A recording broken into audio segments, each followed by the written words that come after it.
Selanjutnya adalah Decision Making and Information System. Bagaimana pengambilan keputusan terjadi dalam bisnis dan organisasi.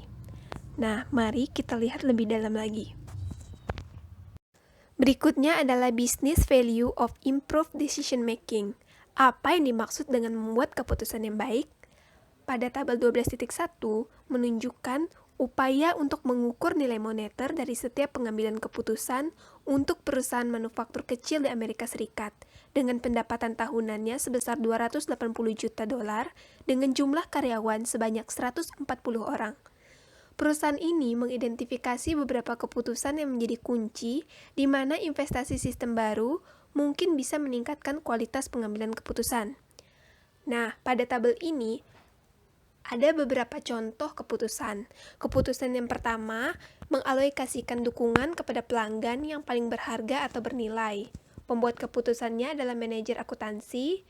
Jumlah keputusan tahunannya 12, perkiraan nilai untuk perusahaan dari perbaikan keputusan tunggal $100.000, nilai tahunannya menjadi $1.200.000.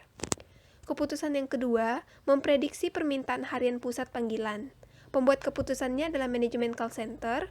Jumlah keputusan tahunannya 4, perkiraan nilai untuk perusahaan dari perbaikan keputusan tunggal sebanyak $150.000 sehingga nilai tahunannya menjadi $600.000. Keputusan yang ketiga, memutuskan tingkat persediaan suku cadang setiap hari. Pembuat keputusannya manajemen persediaan, jumlah keputusan tahunannya 365, perkiraan nilai untuk perusahaan dari perbaikan keputusan tunggal $5.000, jadi nilai tahunannya menjadi $1.825.000. Keputusan yang keempat, mengidentifikasi tawaran kompetitif dari pemasok utama. Pembuat keputusannya adalah manajemen senior, jumlah keputusan tahunannya 1, perkiraan nilai untuk perusahaan dari perbaikan keputusan tunggal sebesar $2 juta, nilai tahunannya menjadi $2 juta.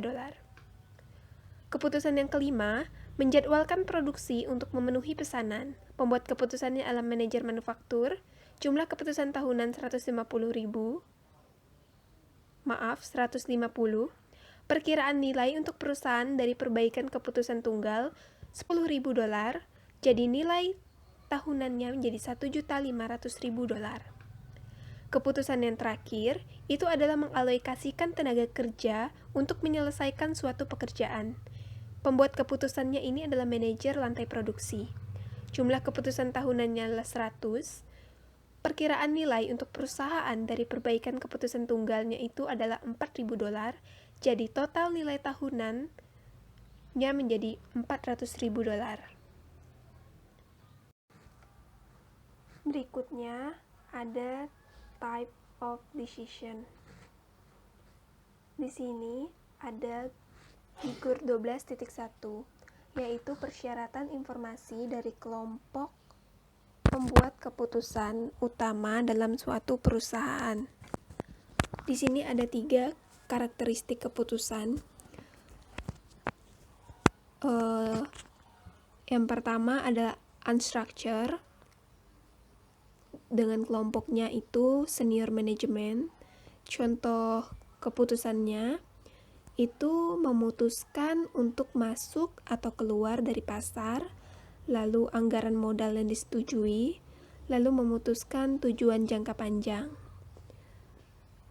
Karakteristik keputusan yang kedua itu adalah semi-structure. Ini berada pada kelompok middle management. Contoh keputusannya, merancang rencana pemasaran, mengembangkan anggaran departemen, merancang situs web perusahaan baru. Dan yang terakhir, karakteristik keputusan structure. Di sini, kelompok yang termasuk keputusan structure ini itu adalah operational management. Jadi contoh keputusannya ada menentukan kelayakan lembur, mengisi kembali persediaan, lalu menawarkan kredit kepada pelanggan, dan menentukan penawaran khusus kepada pelanggan.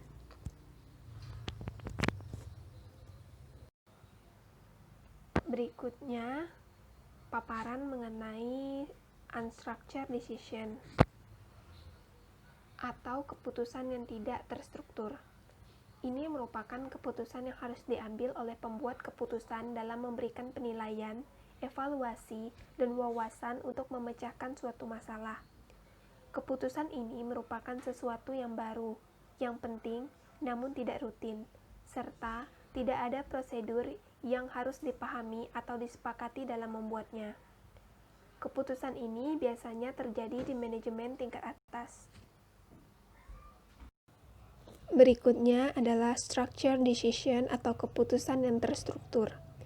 Adalah keputusan yang terjadi secara berulang-ulang dan bersifat rutin, serta mencangkup prosedur yang pasti dalam menanganinya atau dapat diprogram. Keputusan terstruktur sering terjadi dan dilakukan pada manajer tingkat bawah seperti operational management, pekerja individu atau tim. Berikutnya, semi-structured decision atau setengah terstruktur merupakan keputusan yang sebagian dapat diprogram, sebagian berulang-ulang dan bersifat rutin, dan sebagian tidak terstruktur. Keputusan ini membutuhkan perhitungan-perhitungan serta analisis yang terperinci. Keputusan ini biasanya terjadi di manajemen tingkat menengah. Berikutnya adalah the decision making process.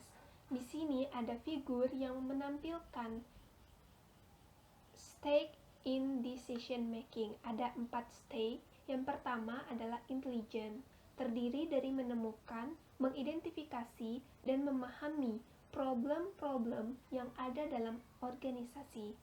Di sini menampung berbagai pertanyaan. Mengapa ada problem tersebut? Di mana, dan apa efek yang akan didapatkan oleh perusahaan. Nah, baru kita ke desain.